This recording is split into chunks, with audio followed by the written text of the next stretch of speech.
Today I wanted to shoot a review of this hilt, which is the Rhodium from Bendu Armory.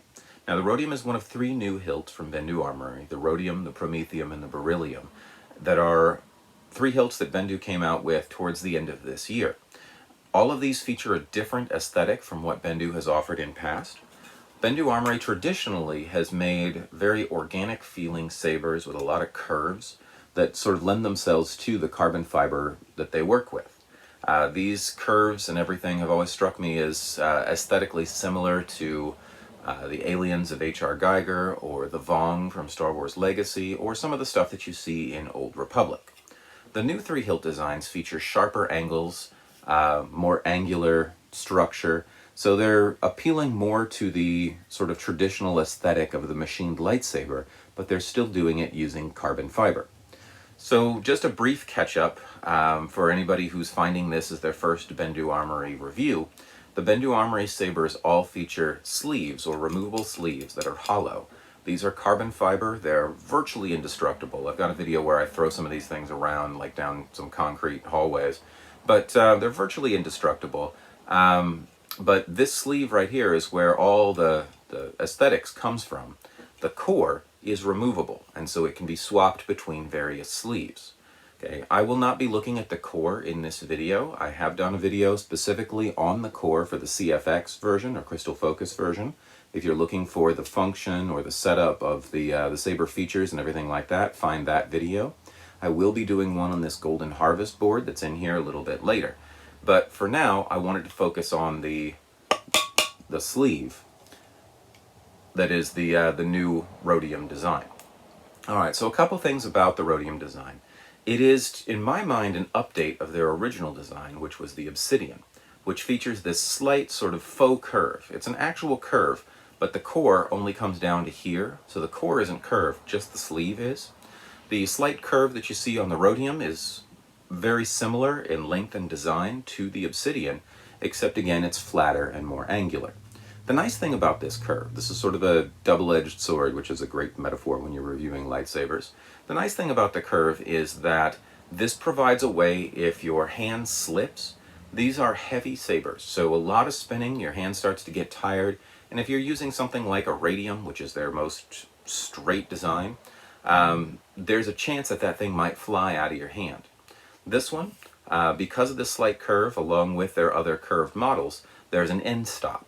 So instead of your hand losing grip, the end stop will catch the saber. Okay, the curve also is a nice sort of unique feature of this that just sort of looks good when it's hanging on the belt. The bad thing about the curve is it does make the saber more unidirectional. If you're throwing it around and doing a lot of tricks and this thing ends up upside down, then it's a little bit awkward and it can actually kind of ding you in the wrist a little bit. But that's, you just got to get used to a curved saber, I think, if you're going to use it. And this isn't an extreme curve like you see with Dooku or Bane sabers. It's just a slight curve that's aesthetically pleasing yet functional. Okay, I think the curve is part of what makes this my favorite of the 3 new models. The other feature that's been added to this thing, other than the angular design, is the leather wrap. Now the leather wrap is optional.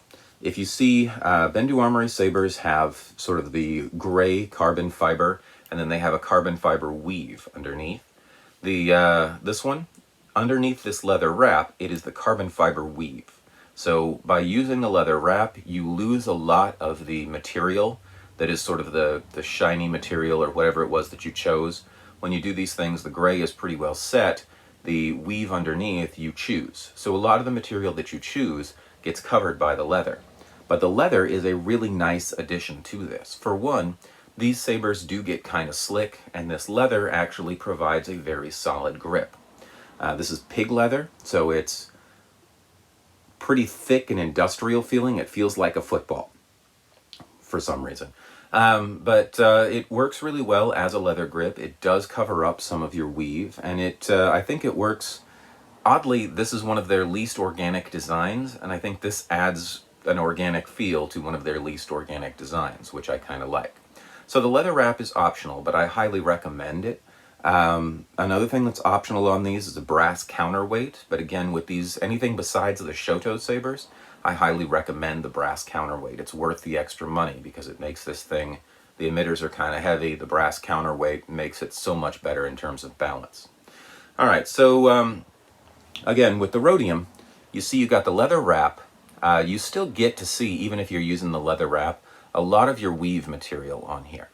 Since I've started reviewing these things, I've noticed that they've also got a lot better in terms of the seam. This one, there's hardly any seam at all on this. Some of the original Sabers had a seam where the two sides of the mold met. There are still going to be slight imperfections in any carbon fiber Saber. I mean, up here the glaze is a little bit heavy. There's a little bit of overrun on some of the lines, but again, the more I review these things and the longer they stay in business, I see these lines getting cleaned up, I see the seams getting cleaned up, and the craftsmanship of these, I think, has just been going up over time, which is nice to see. Another thing I wanted to talk about with this one is this one uses the reflective red material, which is a little bit hard to see in the video, but you see that shine or sort of coppery shine on there? Okay, that's actually a red reflective, whereas this one right here is just a red weave. So just a little bit of information. They used to charge more for the red reflective. Now it's the same as the standard red weave. I don't know if the red reflective though is less red. It's shinier. There's little red pops in it or little red crackles. But overall, if you're looking for something to be red, then the red weave is more red. And then they've got another red material that's even redder than that. But more on that when I get to one of the other Sabers that uses it. So, red reflective Rhodium Saber. Overall, like I said, I really like this design. I'm not really sure about the idea of the more angular stuff because it kind of flies in the face of what makes these unique. But this one is still very unique. One thing that I would note about this is the leather wrap on this one. Because this Saber is very smooth, this leather wrap can become disconnected with hard use. I've had to rewrap this once. It's a fairly straightforward process to do. If you use a little bit of super glue, you can stick that sucker right back down. Just keep in mind that if you really want to secure this leather wrap, you're going to be marring the finish of the Saber underneath. So commit to the leather wrap if you're going to do it and realize that you probably don't want to remove that thing later down the road.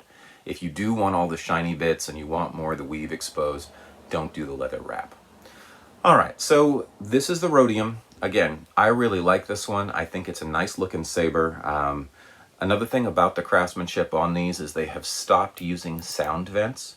Because of the way that carbon fiber works, it actually bleeds the sound through the carbon fiber. So unlike a metal hilt where this would cancel out the sound altogether, the sound goes through the carbon fiber really well. So it really doesn't need the vents. The nice thing about that on the newer Sabers is it does make them more water resistant. So if I drop this in the mud, I'm not going to have to clean bits of grass and mud out of my vents or worry about them getting into the Saber. The only place the Saber is vulnerable is up here on the board. This part's all waterproof and very resistant. So very durable, very interesting Rhodium Saber from Bendu Armory. Please join me back and we'll look at the other two new ones, the Promethium and the Beryllium, and I'll see you then.